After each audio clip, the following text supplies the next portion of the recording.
Thanks, Hope. Hi, everyone. I'm Kristen Lays from Heritage Preservation, and welcome back to the Caring for Yesterday's Treasures Today online course. This is our first course that we're offering, Collections Care Basics, Where Do I Begin? And we wanted to thank, again, IMLS, the Institute of Museum and Library Services, for making grant funds available for this series through their Laura Bush 21st Century Librarian Grant. And we want to thank Learning Times, especially Hope, for helping us produce these webinars. Again, as Hope mentioned, we hope you are hearing us well, and thank you for saying hello in our chat box to the left of the screen. We're going to actually, in a minute, I'm going to close that and drag it away. But feel free to continue to type in questions for us. We will be watching for those questions and comments, and if it has to do with like tech issues or a logistical question, we'll just answer you privately. But if it has to do with the topic we're discussing today, we'll go ahead and publish it. So if you don't see your question in print, don't panic. We are reading it, and we'll answer you one way or the other.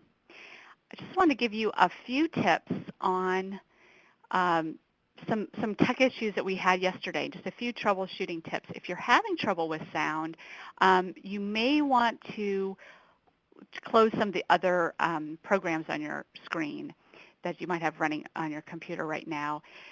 Don't close your browser because you might log out of this, but that's one thing that tends to help people. If you're hearing an echo, you may have mistakenly logged in twice, so double check for that. And if you're still having any trouble, hopefully the closed captioning helps with this issue. Sometimes if you're on a wireless network, if the network is a little spotty, the sound could cut in and out. Also, I want to just let you know again that I'm going to drag this chat away. I don't mean to cut anybody off, but I'm going to drag this away, and you will see our Q&A box that we will use today during our session.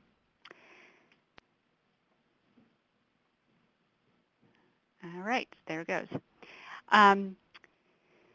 Today we are discussing collections environment, and we hope you joined us yesterday for our overview on agents of deterioration. And we had a lot of questions yesterday about the environment, and I want to let you know we passed those along to our instructor, and we hopefully will get to all of them today. And we've gotten such great interest in this course. We're so pleased to have all of you here. We've already got almost 300 again logged in today, as we did yesterday. We have a couple of poll questions about who you are. We asked you a few yesterday, and I want to check and see where folks are coming from today. Yesterday we asked what type of institution you work at, and today I thought it would be interesting to know where people are attending from. We've had a number of overseas participants or interest from people overseas. Oh, I'm going to make this a little larger, sorry.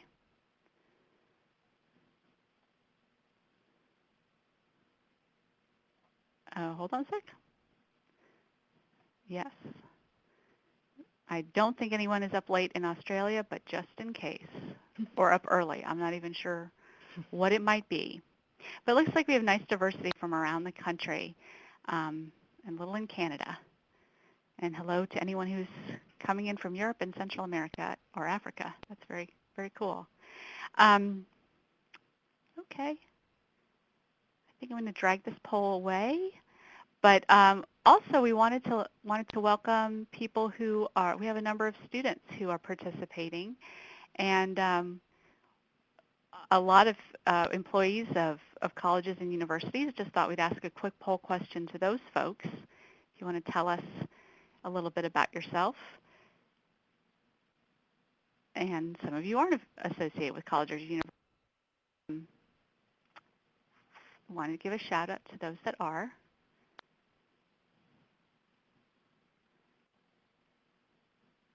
Great. So a couple of grad students hanging in there, and a number of employees at universities too. Okay. Well, thanks for that. And we'll be asking similar questions as the week goes on. or I should say as this course goes on. Okay, I'm just going to drag this away. And we had some really great questions yesterday, and in fact, some of them have inspired a discussion on our online community. So if you haven't yet joined the Connecting to Collections online community, it's the same website that you went to register for these courses. So it's connectingtocollections.org. And this is just another great way to um, interact with us and your colleagues. We have a lot of conservators that are members of the community, which is wonderful, and a lot of them are good at chiming in and giving advice and giving information. We have lots of links to topics of interest and webinars that we've done. We've done, oh gosh, 24 at least, variety of topics, and you'll find links to all of those on the online community. So we've really designed this to be sort of a one-stop shop for reputable information about conservation and preservation, and we hope that you'll make the most of it. I wanted to just also reiterate this course and the fact that we're offering a certificate of completion. So if you attend all of our 6 webinars and complete all of our homework assignment for this Collections Care Basics course, you'll earn a certificate of completion. And don't panic if you have to miss a webinar. You can watch that on your own time.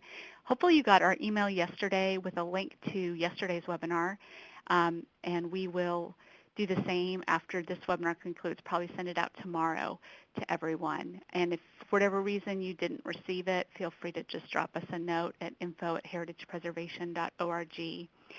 And you don't have to work towards a certificate, but hopefully it's helpful to you. And we just ask that you either watch all the webinars and do all the homework no later than January 31st so that we can just sort of keep on track with everything. Again, there's a page for this whole course, connectingtocollections.org is the homepage, and then click on courses and then Collections Care Basics, and you will have links to the homework, lots of readings that our speakers have thought of in advance. Things came up in yesterday's conversation, like that cocktail recipe. We put that up. So we're constantly updating, improving this page, so keep coming back to it. And then just another note on homework. We're trying to get it all done by January 31st. Today's homework is actually a quiz, but don't panic. You don't have to earn 100% to get credit. We're not going to tell you how you did score just because we can't, there's 300 of you guys, so we can't provide individual feedback, but we'll tell the group how you guys did. And I think the questions are fairly straightforward. Just gives us a chance for our instructors to get a sense that the concepts they're sharing are really sinking in with the group. So without further ado, yes, if you are a certified archivist, you can earn up to 5 continuing credits, education credits for this course. So don't forget about that. And I want to introduce our speaker for today. It's Tara Kennedy. She is a paper conservator and a preservation field services librarian at Yale University, and she does consulting on preservation throughout the country, and she's got over a decade of experience. She recently did a really great webinar for us on the Connecting to Collections online community that deals with odors in collections. So let's not ask her a lot of questions about that today, but I can post the link, and it was really useful 1-hour webinar where she answered a lot of interesting questions on that issue. So I will turn it over to Tara. But again, if during the presentation you have questions or comments, just type it into the Q&A box to the left of the screen, and we'll get back to you. So Tara, I'm going to drag over your presentation and get you going. Okay, great. Thanks, Kristen. Hi, everyone. I'm Tara Kennedy, and I am representing myself as a preservation consultant today, but as Kristen mentioned, during my 9-to-5 life, I am the Preservation Field Services Librarian at Yale University Library. So I just want to tell you a little bit about what we'll be talking about today. So the purpose of this lecture overall is to convey the importance of the effects of light, temperature, relative humidity, and pollutants on collection objects. On top of that, I'm also going to talk about some practical information and solutions to solving issues that you may be having in your collections in terms of environment. It's divided into 3 sections. One's on light, one's on relative humidity and temperature, and the other's on pollutants. So I'll be pausing in between the sections for any questions about the section that you may have, and of course I can take all of your questions at the end as well. And Kristen, as she mentioned, was kind enough to send some of your questions along to me that pertain to temperature, relative humidity, and that sort of thing. So hopefully I will be able to answer those for you as well as we go along. All right. Let's see if I can get this to go.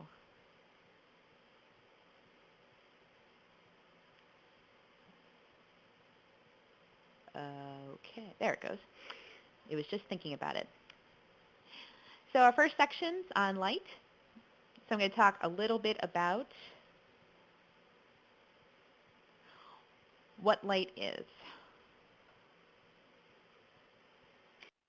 So light is energy that's on a certain part of the wavelength spectrum. So the parts that I'm going to talk about are from about 180 nanometers to 850 nanometers. And nanometer is simply how we express measurement in light in terms of wavelengths. Next slide. So beyond the blue light is ultraviolet light. We can't see this, but UV light has a lot of energy. And this is the element of light that burns our skin when we go hang out on the beach. It is in the range of 180 nanometers to 390 nanometers. And above UV wavelengths are higher energy wavelengths like X-rays and then gamma radiation, which are, as I mentioned, higher energy and more damaging than ultraviolet. Next slide. And beyond the red portion of the light spectrum is infrared. Again, we can't see this either, but we feel it as heat. And this is lower energy than other parts of the spectrum. It is about a range from 760 nanometers to 880 nanometers. And these are lower energy wavelengths than infrared include microwave and radio waves. Next. And in the visible range is 400 to 760 nanometers, and this is the light that we can see and we need in order to see. So this is most relevant to us in terms of the collection environment. Next slide. So a couple things to keep in mind. When you are lighting a room, lighting a display, you don't need ultraviolet light or infrared. These are not needed to perceive color at all. So you want to eliminate these two as much as you can in especially the exhibit environment and as much as you can in the collections environment, just in, say, a reading room, that sort of thing, because you want to expose your material to as little of these light sources as possible, especially ultraviolet, because it is so high energy and so damaging. But the one thing I want everyone to keep in mind is that all types of light will cause damage, whether that be visible, ultraviolet light, or infrared. All of these will cause some sort of damage in your collections. So the other thing to also note is the same amount of damage is going to occur whether it's a little bit of light over a very long period of time or a lot of light in a very short period of time. And I'll talk a little bit about what our recommended levels are in terms of when you want to have something on display and that sort of thing. Next slide. So what does light do to objects? So many objects that are in our collections have colorants as part of their overall makeup. So in chemistry land and conservation land, we call coloring groups chromophores, as it shows there. So chromophores or coloring groups have, chemically speaking, have double bonds as part of their inherent chemical composition. So chemical reactions that occur from light energy and acidic degradation break up these double bonds, like they're showing here in this illustration here. So once the double bond is broken after chemical attack, then it ends up changing the color of something. So when you see something that's faded or something that's yellowed or something that's changed color over time when it's been exposed to light, that's what's happening. Double bonds are breaking and it's altering the color because the way the light reflects on the object and how you're seeing it respond is changed because the chemical makeup of the actual chromophore has changed. It's cool. Chemistry is cool. Next slide. So here's an example of what light can do over time. So what we have here on the left, they're both images, by the way, that were taken in a conservation context. This was for photo documentation. So these are good quality photographs that we're looking at here. So the image on the left is a painting on canvas called Echo by Jackson Pollock from 1987. And then the image on the right here is the same painting in 2012. So Echo has been described described as a piece from the Pollock Black and White series, but now it would be better described as a piece from his Black and Straw Yellow series, as you can see that the overall canvas has yellowed over time. So canvas is made up of organic fibers that have deteriorated partially due to light and heat energy that has broken down the fibers and changed how the light absorbs it, thus giving it a yellow appearance rather than its white appearance as it was before. So this is just sort of a practical example of what happens in terms of color change and what light energy can do to organic materials. Next slide, please.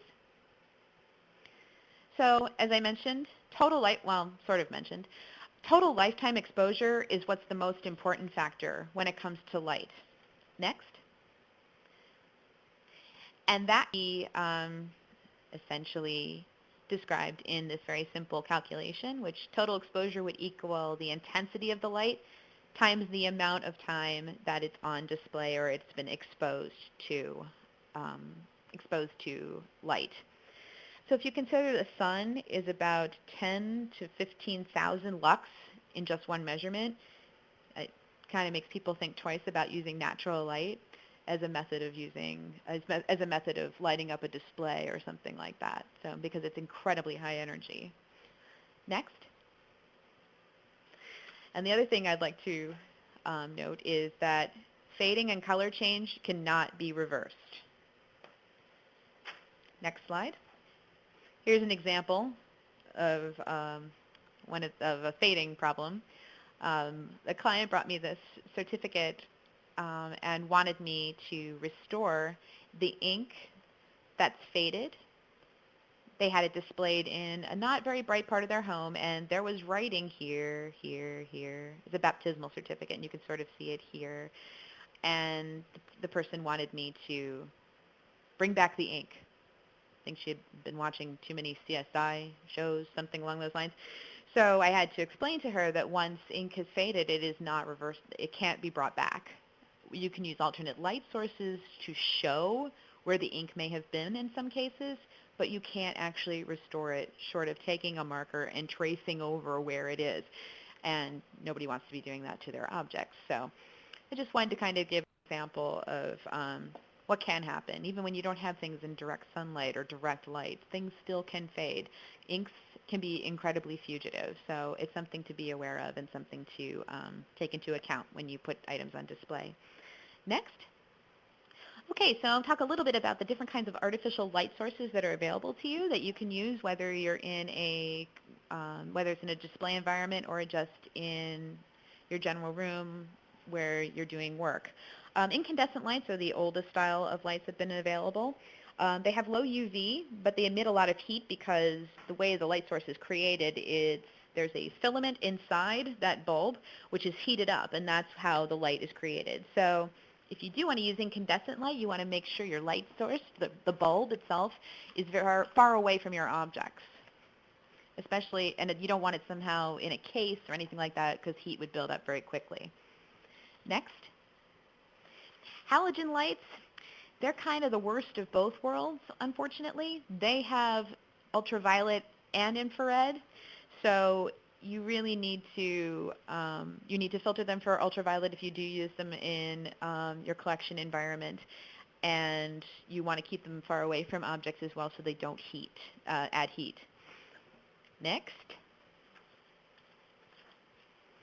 Fluorescent lights, and this is a pretty common light that you're probably seeing these days, mostly because they are low energy, especially the compact fluorescent lamps that you see here that I have in the slide there.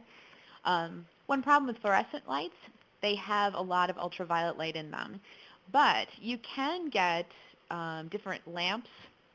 When I say lamp, I mean bulb. So you can get different bulbs that actually will emit lower UV emissions. General Electric, GE, makes bulbs, fluorescent tubes, that are called Covar Guard, which I have there, that emit low UV. So those are a good choice if you actually are able to choose what type of bulb you have in for light.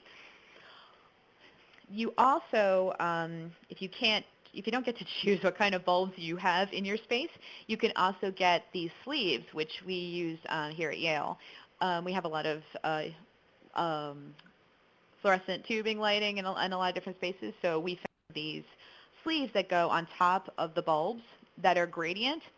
So basically what that means is you can sort of turn the sleeve and reduce the amount of light that's emitted. It takes out UV, and it also will reduce the amount of visible light, so you can make it dimmer or brighter and adjust it to whatever is actually in there in terms of display. I have links to those particular types of sleeves if you're interested in the resources. So you can go purchase them and use them yourself. And one of the advantages also why fluorescent lighting is nice is they have low heat, so you don't have to worry about overheating your objects. Next. High-intensity discharge, you're not going to probably see a lot of these. This is usually used in outdoor lighting. They're much too high energy, too much heat, so it's not something you're going to probably see very often. So next. Fiber optics. This is something that is often used in displays. They're a very good option. They're very low ultraviolet, but they don't emit a great deal of light, so they're really best for darker spaces. And the box that's attached, see this is here, I'll make the little pointer. This is where the light source is coming from, but this is the energy source. So, and this emits a lot of heat, so this needs to be in a space that's well ventilated. Next. And LEDs, or light emitting diode lights. So these are actually really making quite a splash in the exhibit world. They have no heat gain, no ultraviolet, and when they first came out, they used to kind of give this weird cast. They tended to be like a cooler color temperature. So they're kind of hard to, they were kind of hard to use in display because they actually didn't render colors very well in the exhibit environment. So now they're actually made them in a much wider variety of color temperatures now, so it doesn't look quite so bizarre, which is nice. Next. So which do I choose? Cost, of course, will be one of the biggest factors. Some light sources are going to be less expensive than others. Light-emitting diodes, LEDs, fiber optic lighting, those are going to be the more expensive options for exhibit lighting especially. So you may not be able to do those, but you can do things like if you only have fluorescent lamps, then you can actually do sleeves, you can do, or you can get low UV bulbs. There's varieties. There's things you can actually do to reduce the possibility of damage for your collections. And application is the other thing to think about if it's in a display versus you're just using it in a reading room, or it's just a task lamp, so these are things you kind of have to take into consideration when you actually choose them. Next. So for measuring and monitoring light, there's a passive method, which is a pretty easy one, using Blue Wolf standard cards.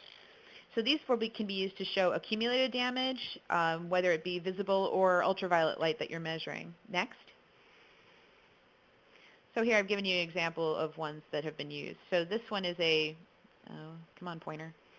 This is not moving.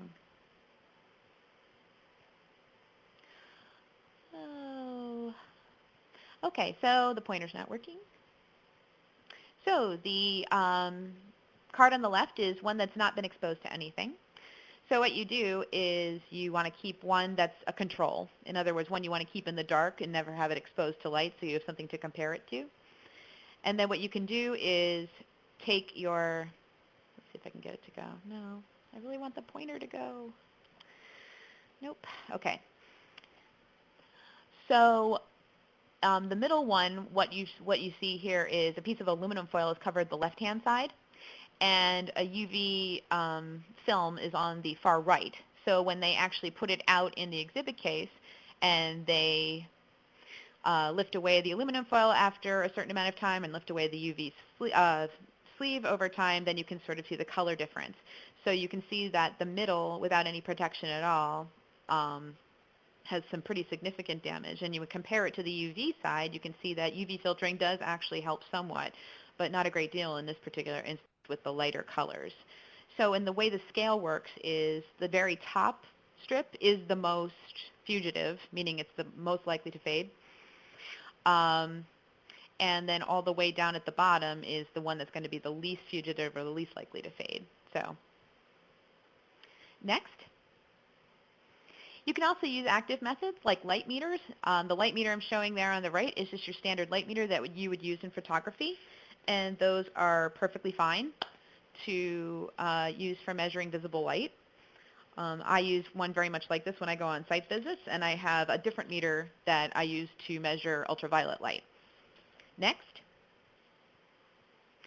And this one is a little more high-end model by a little more scientific. It's called an LSEC, E-L-S-E-C, and it actually can measure visible and ultraviolet light. There's also a model that will measure infrared or heat, and it also will measure temperature and relative humidity, so it can do many things all in one.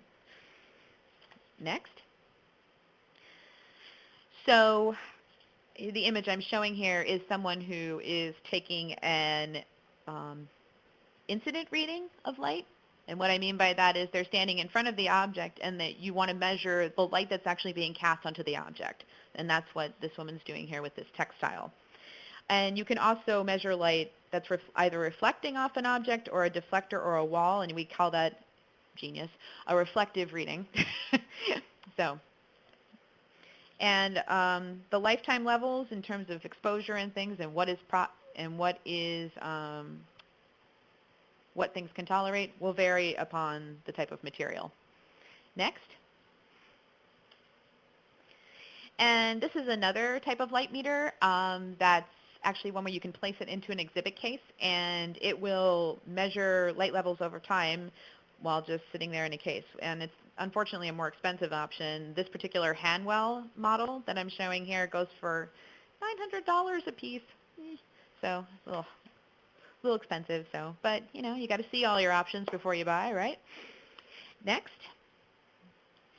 So, and one of the other things when you're actually measuring light levels, it's really important to keep records. So that allows you to interpret changes over time in light levels and the quality of light. And so, for example, if you have UV filters on your fluorescent bulbs, you can track when they need to be changed. There's some variation I've heard of in terms of how long the filters work. I've heard 15 years, I've heard longer, so it's really a good idea to get in the habit of measuring the light level to make sure that they are actively working for you. Next.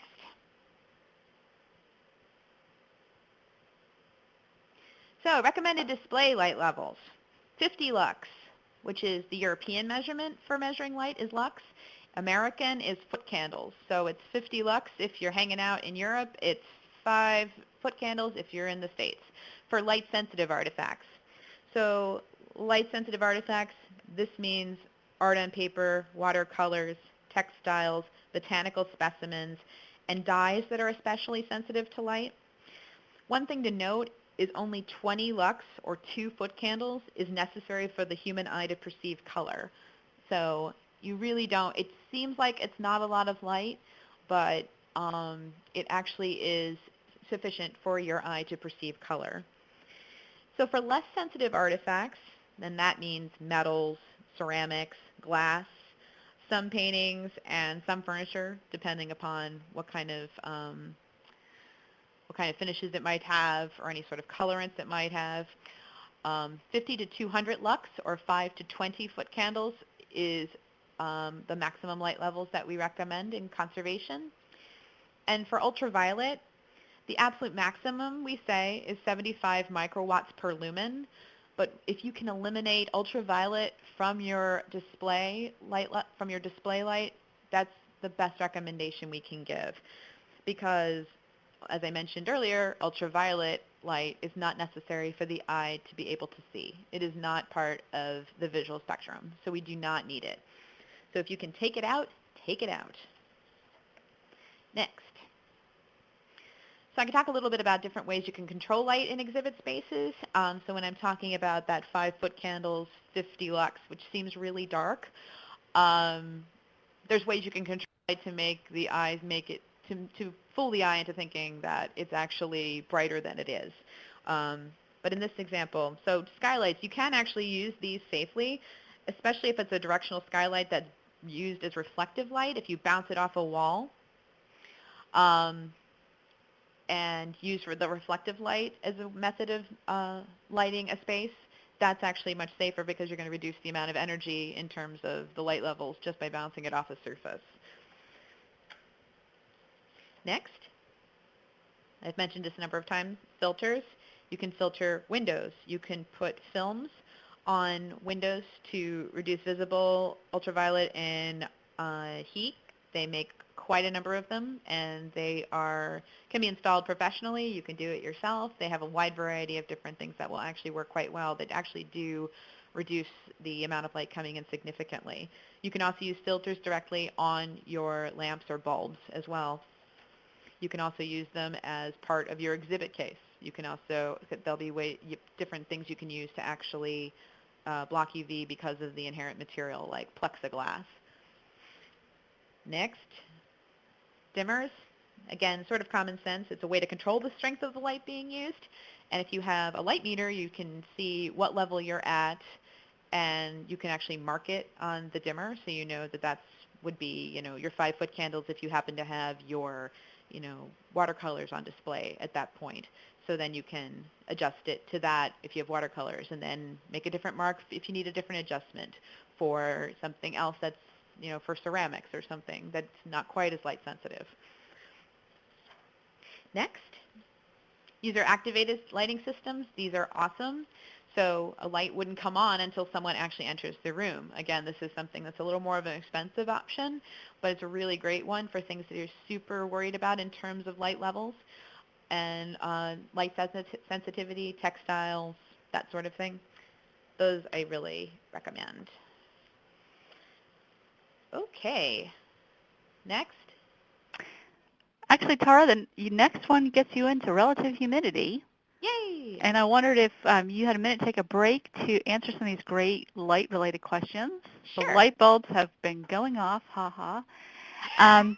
Couple of questions about sleeves. If you can you see the list of questions I pulled aside? I see, okay.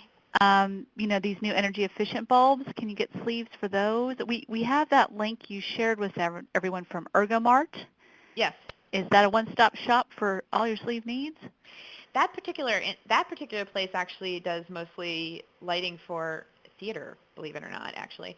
So it's more theatrical applications. I don't know of any sleeves for compact fluorescent lamps. Danya didn't either. She mentioned that. Unfortunately, and it's one of those real. It's a bulb that a lot of places use. We use them here at Yale, and they're everywhere. And I've been trying to find something that would be applicable to filter out the UV. The one thing that people can do is when you go to choose a bulb, you do have the manufacturer's specifications, and you can actually read, now that I've told you about the spectrum and the UV spectrum, you know what nanometers that spectra is. So if you go and look, and it will tell you what the UV spectra is, or the spectra for the light bulb what it actually is. So if it can say that it actually runs from this nanometer to that nanometer, then you'll know that how much of it is actually going to be the higher energy UV. What I mean is, if you pick up a compact fluorescent, it says that it's got the spectrum runs from like 200 to 500 nanometers. That would have a lot of UV in it because 400 or 390 to 180 is the UV spectra. So you want to get something that's closer to 390 to 500, for example. Does that make sense? And so it's a very long-winded answer. Okay. And how often should you change out sleeves on fluorescents? They become brittle after a The while? That's the thing. There's the rule of thumb has been 10 to 15 years, so it is quite a long time.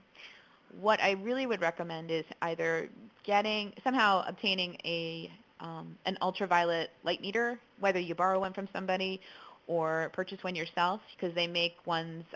Talus is a company that sells one just a UV meter, and if you just take light levels measurements even if you do it annually, just to make sure that the sleeves are still working, that's probably your best bet. But it's usually about 10 to 15 years. Okay. And I guess, let's see, can an LED bulb be used in a standard halogen fixture? I don't think it can. I'm trying to remember what we have in the exhibit cases. No, I don't think it can, because I think it needs, no, I don't think it can. Okay. I think we're also getting a question about the filtering on windows. Yes. If you've got that going on, let's see. It says Janet asks, if a building has windows that have been treated with UV filtering, should there be a concern about visible light damage? Yes. UV filtering means that it's only filtering those particular nanometers that I mentioned, 180 to 390. You're still going to have to worry about 400 to, I think it was 760. So visible light is going to be a different part of the spectra than what that filtering is going to be. So if you can see light coming through that, then there's going to be visible light damage. But it's not going to be as high energy as if it were with the UV, because the UV is the most damaging. But all types of light will be a concern. Right. And then how often should you check light levels? I mean, you said check them pretty regularly just to make sure your filters are still effective. Mm-hmm. But, all things being equal. Yeah. Anytime you change an exhibit out, so if you're going to refocus your lights and things like that, you definitely want to do that. If you've changed your bulbs at any point, you want to check your light levels. Otherwise, light surveys can be done quarterly, 4 times a year. That's usually the recommendation I make. Okay. I have a lot of good questions coming in so fast, it's hard to publish them. Let's see. User-activated motion sensors. Yes. Do you like them? I Or what do do. you? In the applications that I've used them in, or I find them to be really helpful, provided they're installed correctly. Uh-huh. And I like them for things that are really, like we have, there's examples of permanent exhibits. We have some things that are on permanent exhibit. They're especially helpful for that, because then the object isn't receiving light constantly. It's only getting light cast upon it when there's a visitor present looking at the item. So I like it for that reason. What was the question exactly? Someone just suggested that as an option, and then actually someone else commented that Yeah, it is. That they're finding the activation not really accurate, and I suppose just like anything else, you have to try it for your circumstance. And yeah, it has to be set up correctly, and it has to be sensitive enough. I think there may be ways of adjusting the sensitivity.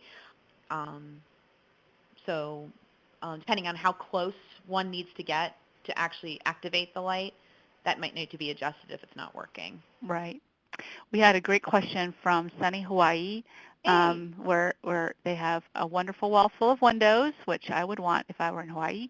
But and this is, I know, a pretty elaborate question, and it's very elaborate for those who are in historic structures, but it's to put correct filtering on windows, it's probably a job for a professional. That's a question. I would recommend that simply because applying films to glass can be tricky.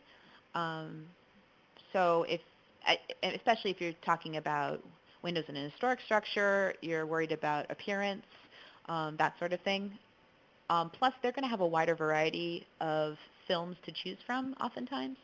I Hmm. found when I've done this before, working with these kinds of companies where they've applied films to some of our exhibit cases that are in less than ideal spaces in terms of light. So they can give you different ranges of darkness, so you can have it filter out more light or less light depending upon how much light is coming into the space. You can also if you have the windows, you can have the windows filtered, for one level.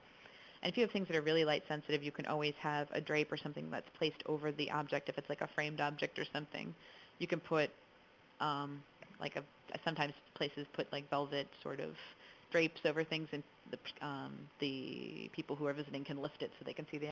That's one way to protect them as well. Right, right. Yeah, that's a nice option too. Yeah. Especially in I've seen that done, especially in historic homes that have paper or works on paper on display Right. in cabinets, Right. um, and that's ideal, and pretty cost effective, I'd say too. Yep. I just want to get to a couple more. I don't want to get us behind because you've got a whole other sections to go. Yes. We had someone say a textile conservator mentioned that using a window screen in a fluorescent is a helpful way to reduce UV. And I know Window there's lots of interest screen? in low cost Yes. solutions. Window screens. I don't see how that would reduce ultraviolet light. I could see how it might reduce visible light because depending on the size of the screen, like basically the how tightly woven the screen is. Oh, you know what she's thinking of? There is I can't remember the name of it, but it's some sort of florist um, greenhouse type of material Okay. that people have used in skylights um, that do reduce ultraviolet light, but it has something to do with florists or greenhouses or something like that, and I don't remember what it actually is, but it does look like screens. It looks like a screening material. Maybe that's what they meant. Right, right. That actually is but in screen Well, by itself might reduce visible light, but that's about it. It wouldn't, I don't think it would, I can't see how that would reduce UV. yeah. But Well, they we may can mean that. look into that and Yeah, see I if we can can find find any out. links. Yeah. I can find out about that. Okay. Um, well, I see a lot of comments going back and forth, like the group talking among themselves, which is great. Okay. I think we got to a lot of the questions. I'll scan it later and we'll make sure they get answered by hook or by crook. But I will turn it over to you to get on with humidity. Okay, cool. Thanks. So, thank you. So, relative humidity and temperature. So, I'll see if it works. No, it still doesn't click. Next, please. So, what is relative humidity? So, I'll start by talk about water. So, water can exist in our universe as a solid, which is ice, a liquid water, or as a gas, such as vapor. Next. So absolute humidity, which is just general humidity when you say the term humidity, that's what you are talking about. That's the amount of water vapor that's in a given volume of air. And now that's nice to know, but it's not helpful to us because since the amount of water in the air will depend upon the temperature, we'd rather know that. Next.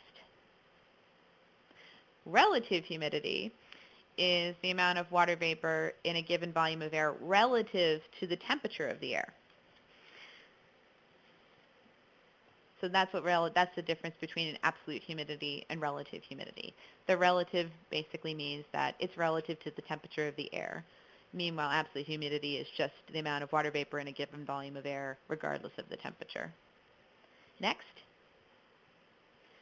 So what is dew point? So dew point is the maximum amount of water that can be held in the air at a given temperature.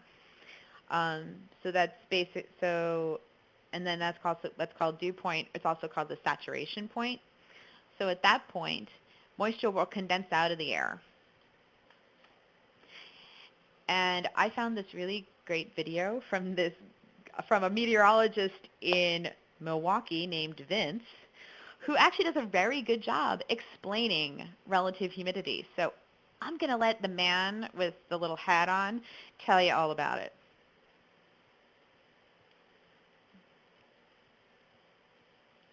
A lot more than 50% of this. Except it's started. There we go.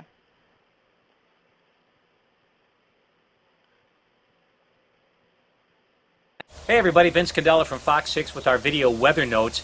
Can you see or feel the moisture that's in the air? We can easily see it anytime you have a cold glass of water, let's say, on a very warm glass. Drop the temperature down to the dew point, and then the moisture that's in the air condenses out onto the side of the glass. And there's the concept, dew point.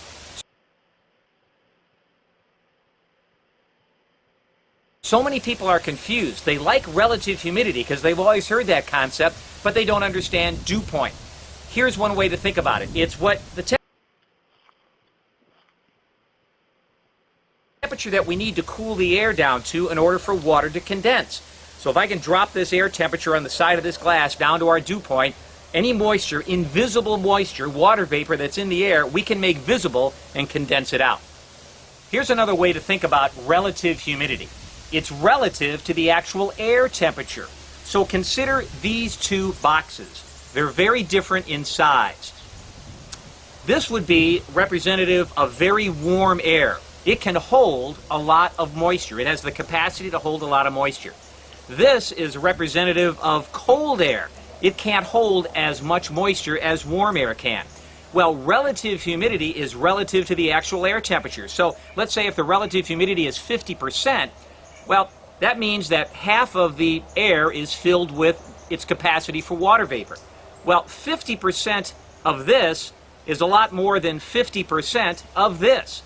So a 50% relative humidity on a warm day is a lot more moisture in the cool day. So again, relative humidity is relative to the air temperature, and it differs depending on the actual temperature of the air. The better measure is dew point. And by the way, dew point's a great measure for comfort. Dew point's below 60 degrees, pretty comfortable for all of us. Dew point's above 70, getting very sticky and uncomfortable for most of us as well. So it's sort of a mindset, a change in definition. Great. Dew point, much more representative of the moisture that's in the air. All right. Hopefully that cleared some questions up. I thought that I really wanted to be able to demonstrate the box example. It's a really great way of sort of demonstrating volume of air, and that I can't do this in tech land, so I was very grateful to Vince and his video, so he was able to demonstrate that. So I'll talk a little bit about different ways you can measure relative humidity. Actually, a hair hygrometer. The human hair is actually the gold standard for measuring relative humidity, as people probably know, and as this woman is demonstrating by her frizzy hair. And it was developed back in the 18th century, so we've been using it a very long time, and it works quite well. Next, indicating cards. So how these work, you've probably seen a number of these in places. They contain salt solutions that change color at different relative humidities. So the way you would read this particular card is you would read between the pink and the blue. So where it's kind of almost pink, almost blue is in this particular card that you're looking at now, it would be probably close to the 20% range, which is pretty dry. So the card's been hanging out in a dry place, apparently. Next. So a way to measure relative humidity and temperature is a psychrometer. The one I have pictured here is called a sling psychrometer. There's also ones called aspirating psychrometers, which are battery operated. You just wind it up and sit it on the table. But the sling psychrometer is so much more entertaining because you get to stand there and swing it around. And a grade school kid does a really great demonstration of it. So another video. Sorry, he doesn't have a hat, but he's a cute kid, so enjoy.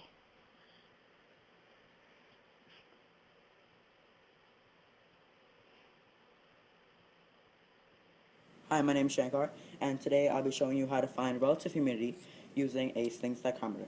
Now you see that on one side of the sling psychrometer, there's a wet bulb. This will be the wet bulb because there's a little socket right there.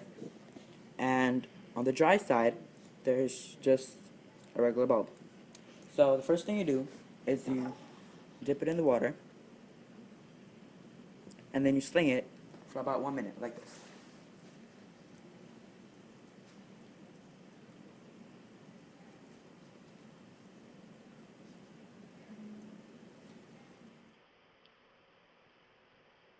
Okay, so about 1 minute has passed, and our wet bulb is 16 degrees Celsius, and the dry bulb is about 22 degrees Celsius. Make sure you measure it in Celsius, which is on this side, and not in Fahrenheit. So when you have the degrees, go to page 12 of your Earth Science reference tables, and you see that the dry bulb is 22, so go down to 22 over here on the relative humidity chart. And since the wet bulb was 16, it has a difference of 6.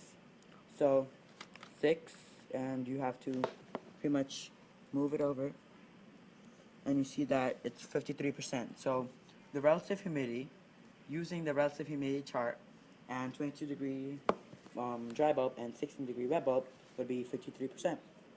So that's it. Thank you. Great. Thanks.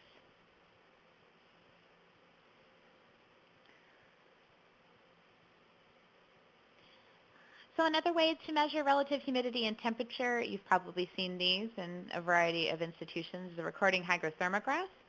So it records data, which is temperature and relative humidity, over time to show trends on a piece of paper that is, you can see there on the roll. And you can usually do them either weekly or monthly, depending upon how long you want to have the hygrothermograph running. Next. But the most efficient way to measure temperature and relative humidity these days are data loggers. So it's an electronic way of gathering temperature and RH information, but it does require computer software to interpret and graph data. What I'm showing on the right-hand side is the Preservation Environmental Monitor version 2 from the Image Permanence Institute. They are one of the leaders in creating tools for environmental monitoring and interpretation. I saw early on that people were talking about eClimate Notebook, which is an excellent tool for interpreting temperature and relative humidity data. I highly recommend it. If you don't have it, there is a free version that you can use. We use it here at Yale, and we use it for all of our libraries, and it's very helpful. So I do highly recommend it. Next. So recommended levels. One of the things I really want to stress is the lack of fluctuation within a range is the most important factor, rather than an exact temperature or relative humidity level. I think in years past, people have been sort of stuck on the temperature needs to be this amount all the time, and the relative humidity needs to be this amount all the time. That really isn't the case. Research is finding that with temperature, of course, lower is better, provided that you can keep your relative humidity steady. But keeping it within a range is perfectly acceptable. And same with relative humidity. So when I say set points for relative humidity, I'm giving a range of 30% to 55%. You can do plus or minus 5% if you have that kind of control. But if you have gradual changes through the seasons, that's expected, and that's totally normal, and it's okay. Most materials can handle that sort of thing, especially when it comes to libraries and archives. We're really lucky in the fact that a lot of what we have is paper-based, and it's hygroscopic material, meaning that it can readily absorb and desorb water very easily, and usually without any sort of damage. So that's why we can do that sort of range. Some things like veneered woods, a lot of different composite objects, things like that, you may want to consider tighter environmental controls, but it really will depend on your objects. And for temperature set points, we usually like to say no higher than 70 degrees if possible. Obviously, lower is better. The lower you can make your temperature, the slower chemical reactions will happen. So that's why a lot of we recommend for a lot of different things cold storage being ideal for a lot of different materials like plastics, film, negatives, that sort of thing. Some textiles, it's a good idea. And someone did ask about whether or not rubber cold storage. Yes, that would absolutely slow down any degradation that would be happening with rubber-based materials. So that is a good choice. So like I said, you really want to think about a range and what your building can take, what your collections are, and work within there rather than looking for an exact temperature and an exact relative humidity. At the end of the program, there's a list, the website that you can go to. There's a variety of free webinars that the Image Permanence Institute will be giving about collection environments. I highly, highly recommend taking them if you're interested in learning more about your collections environments. They will be really helpful to you. Next. So Don, you talked a little bit about this yesterday, but how does the environment affect your collections? So there's three types of effects with environmental influences, physical, chemical, and biological. Next. So some physical things that can happen. With extreme changes in temperature and relative humidity constantly, often. I mean, I'm not talking about gradual changes like I was talking about with the range. You can have things that will change size and shape. As I mentioned, all organic materials will absorb water when RH increases and shrink when RH declines, starting on the outside of the material and working toward the inside. So what I've shown here is cracking emulsions on a photograph. For some things, if you have a lot of temperature and relative humidity changes that are happening quickly and often, you can have materials that will end up cracking, especially if it's a composite material like a photograph. And the item on the right is a sprung vellum binding. So if it gets too dry in a space, your vellum can start to pull, like the binding can start to pull away, and then the binding needs to be rehumidified in order to actually get the binding to relax and close again. Otherwise, there really isn't much that can be done with that. It actually needs treatment. You can't force it to go back down without tearing the binding, unfortunately. And that was caused, as I mentioned, by a drastic drop in relative humidity, and in this particular instance with the binding. Next. So some chemical examples. So temperature increases speed up chemical reactions that can cause acidic degradation. So a familiar rule of thumb that people like to use, and I'm sure Danya mentioned this, is that chemical reactions double with each 18 degrees in Fahrenheit or 10 degrees Celsius increase. With paper, artificial aging tests indicate that 9 degrees Fahrenheit increase nearly doubles the rate of deterioration, even in the absence of light pollutants or other factors. And relative humidity provides moisture to fuel the reaction, so the higher the relative humidity, the more quickly deterioration proceeds. And some other chemical effects that you see that I'm showing here, corrosion due to acid rain. So sulfur dioxide in the air ends up being a corrosive component of acid rain, which is what happened to this particular statue. And the item on the right, silver mirroring on photographs. It's a chemical reaction that involves moisture, high relative humidity, that actually chemically changes the silver component of the emulsion, of the photographic element of the photograph. It changes it back to elemental silver, which is why it has that shiny appearance. When you have a photograph, it's actually a different chemical composition when it's actually formed, and then if you add moisture to it, it ends up going back to shiny silver, which is why that dude's hair looks like it's silver and shiny. Next. Biological, and this is mostly mold, which I'll be talking about next week extensively. So the example on the left is mold that was found on some Sanford maps. And the item on the right is starch cloth, a starch book cloth that was eaten by insects.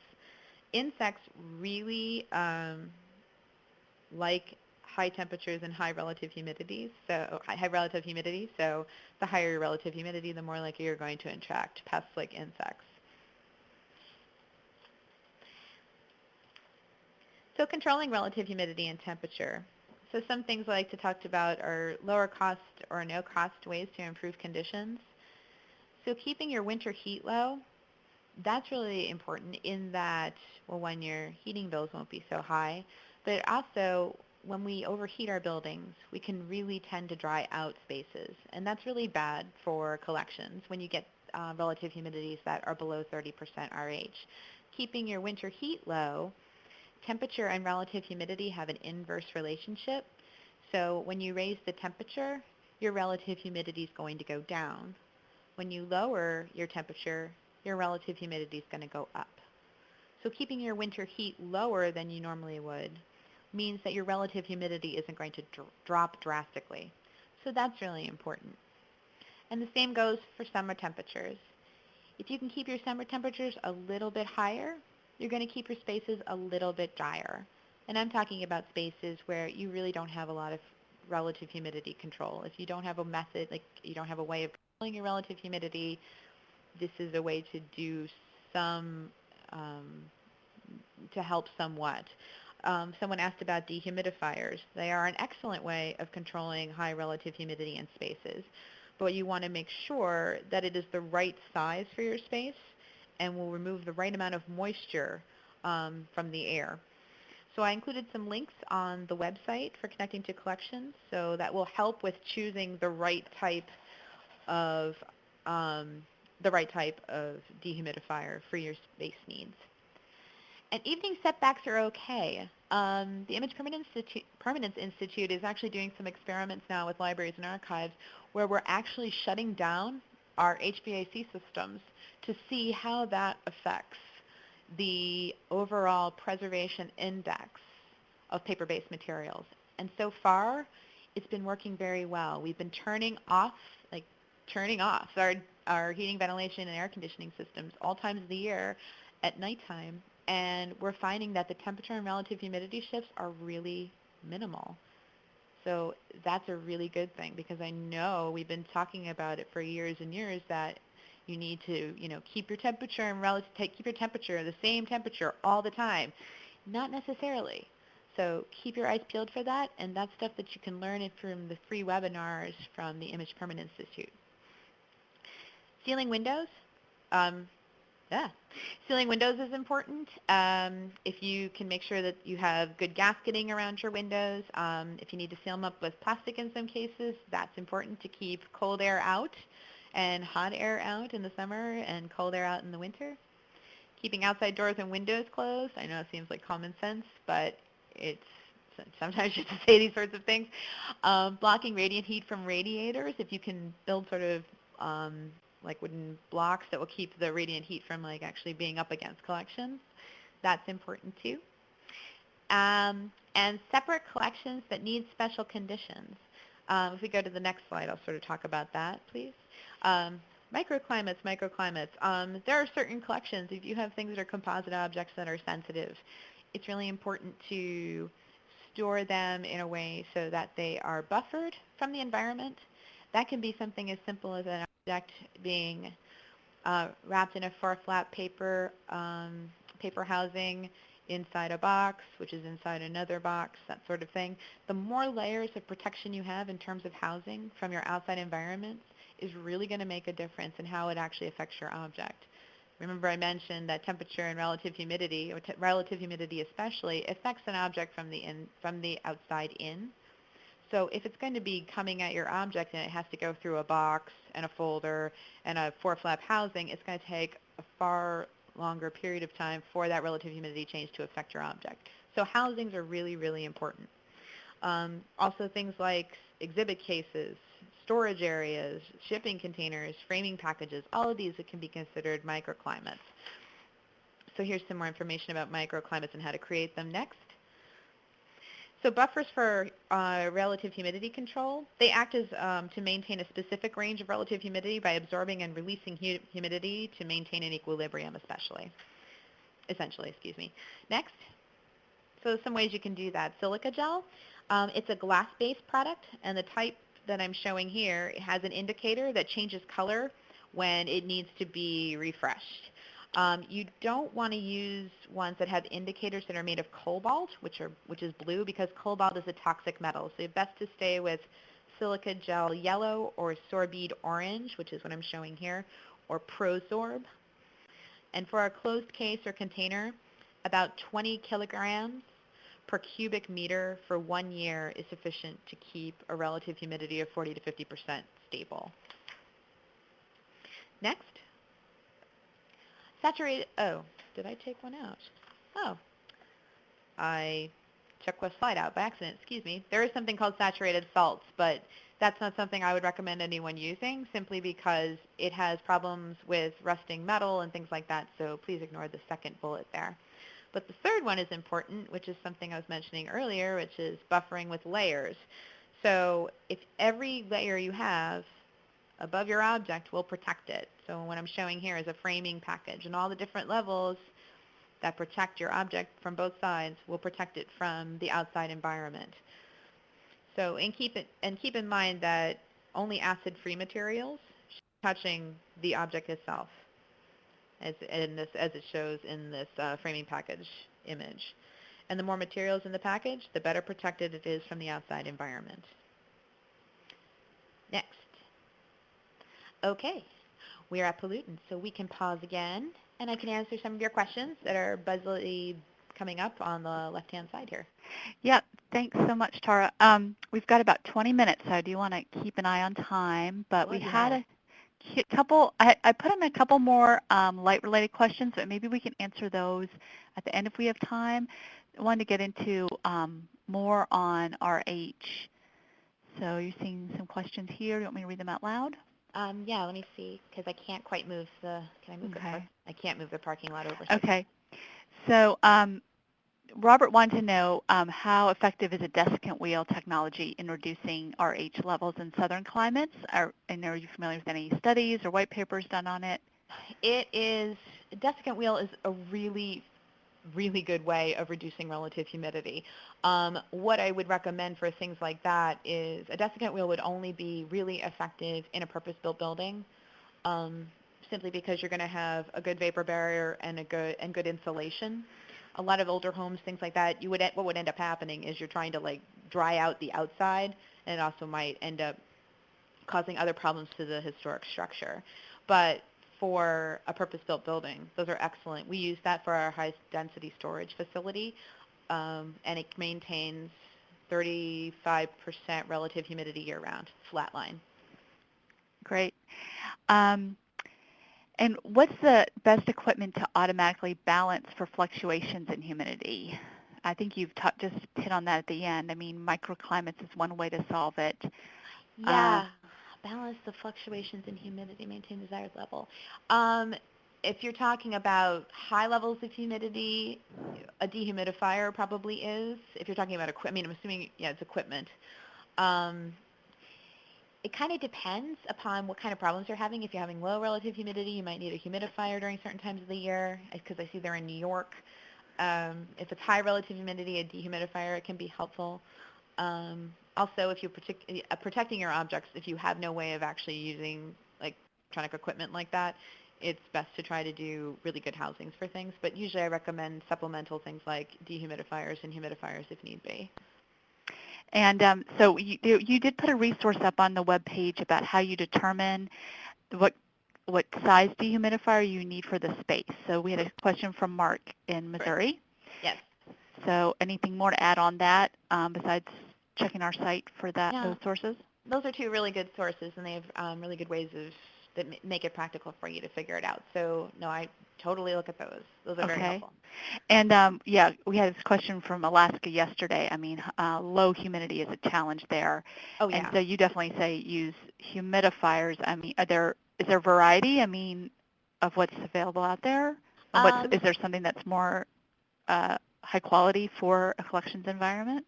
Well, in terms of how the humidity is delivered, it can vary. There's ones that are sort of aspirating water humidifiers. There's evaporative humidifiers. There's different types of things. So it really kind of depends upon, well, if you want to be energy efficient, how big your space is, how dry it is. There's a lot of different factors. There is I actually don't have it because usually where I am it's high relative humidity, not low. So I've been focusing a lot on that, but maybe I can take a look and see if there's a source on a good way to choose a humidifier. Okay. So I can write that down here. And everyone has been saying, some people nailed it. It's shade cloth. That is the stuff from the greenhouses that you should use for blocking UV. Okay, good.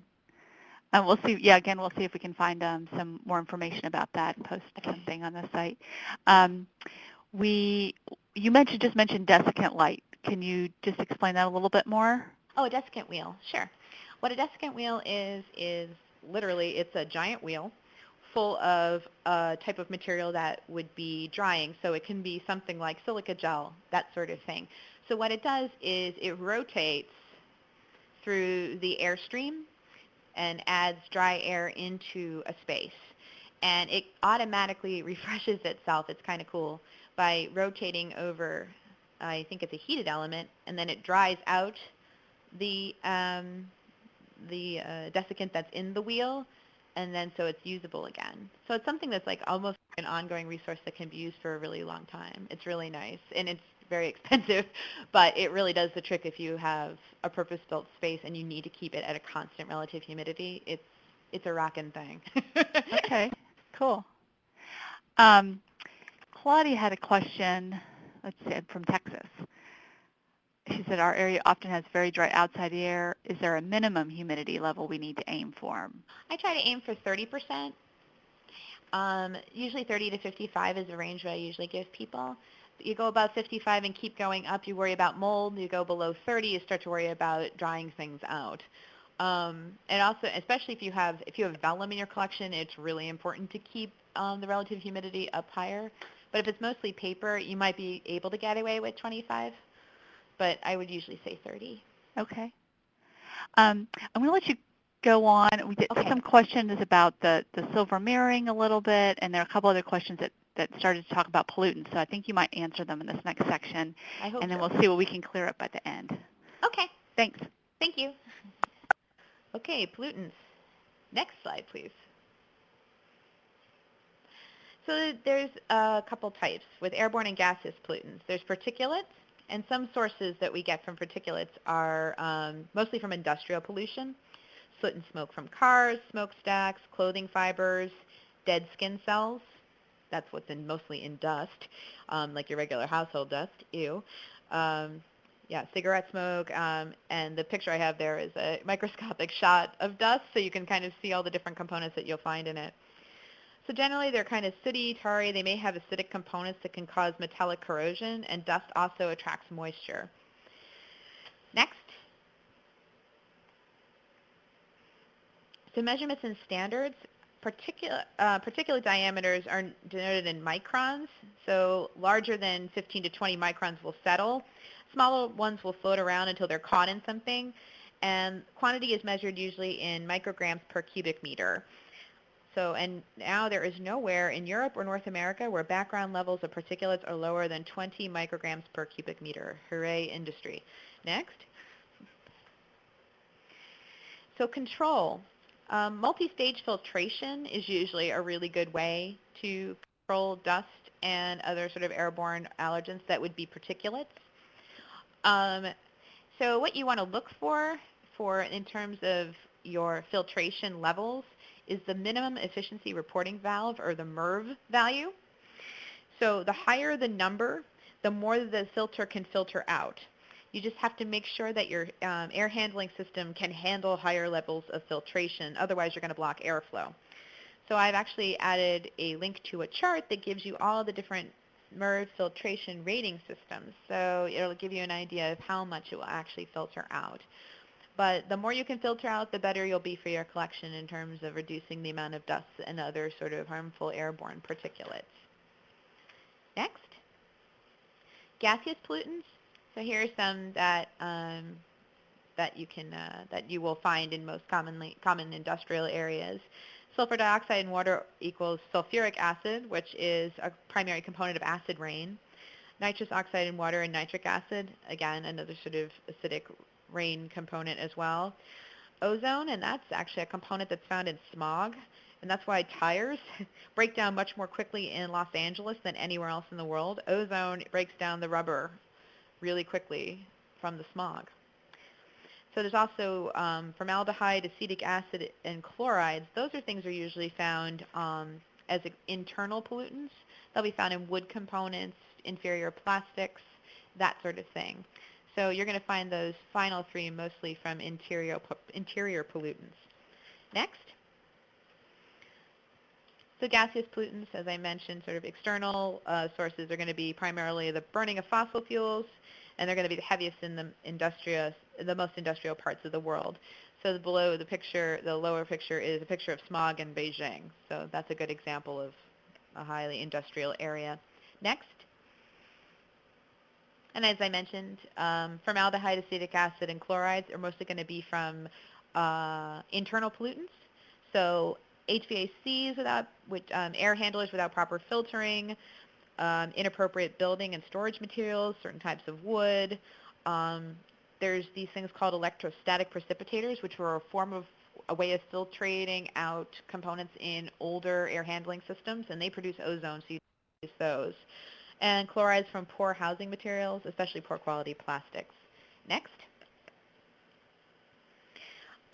So for unit of measurement, pollutants are usually measured in micrograms per cubic meter, and gases are often measured in parts per million or parts per billion by volume. So there are different ways you can measure them. There are test papers and textiles, badge monitors, and corrosion coupons like that image I'm showing there. That's a particularly analytical way of doing it. You put it in that particular box in a room. It will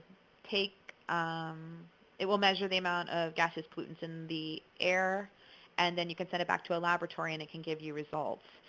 It's usually quite expensive. So next.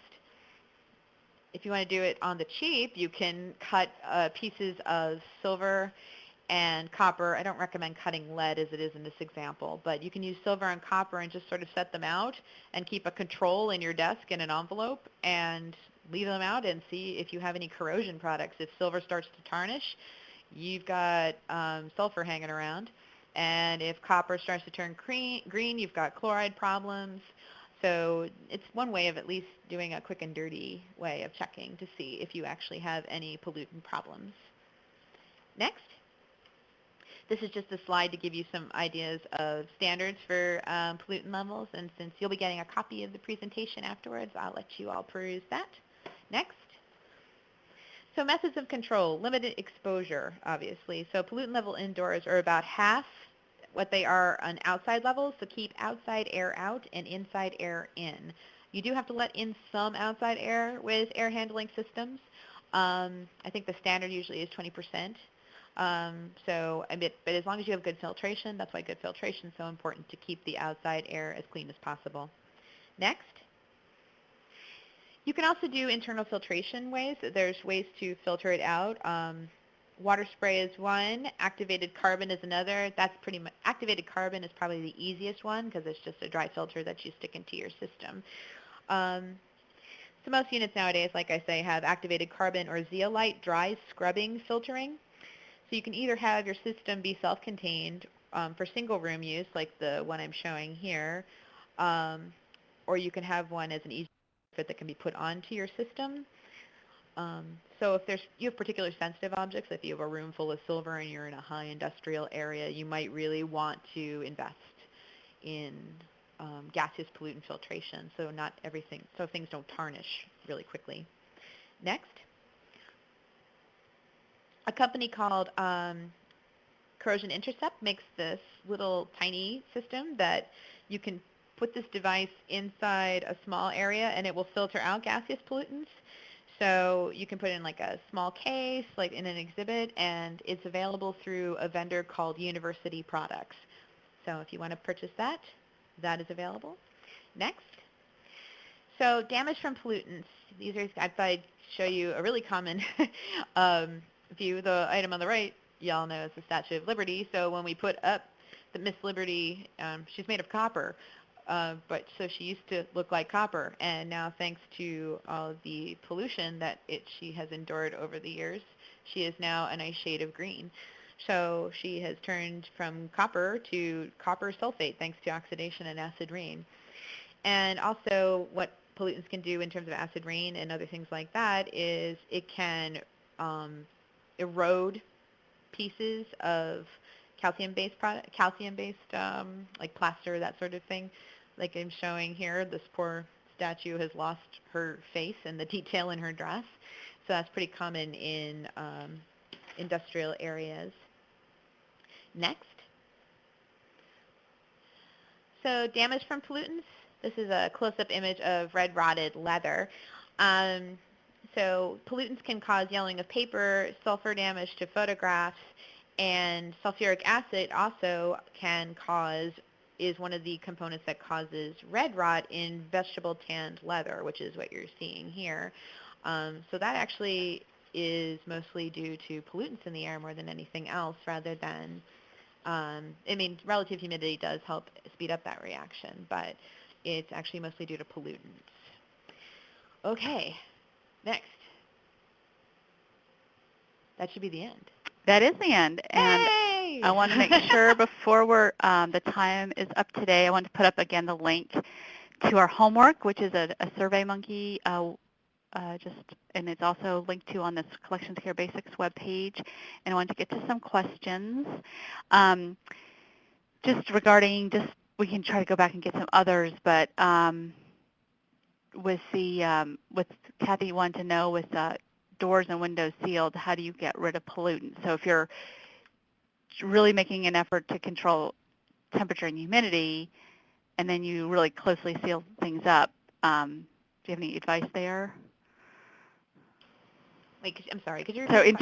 internal pollutants, if you're really being conscientious about keeping external temperature and relative humidity fluctuations from affecting your space, she was worried about the internal pollutants that might then be trapped inside. Okay, yes. These are usually, we're more worried about it when we're talking about new products.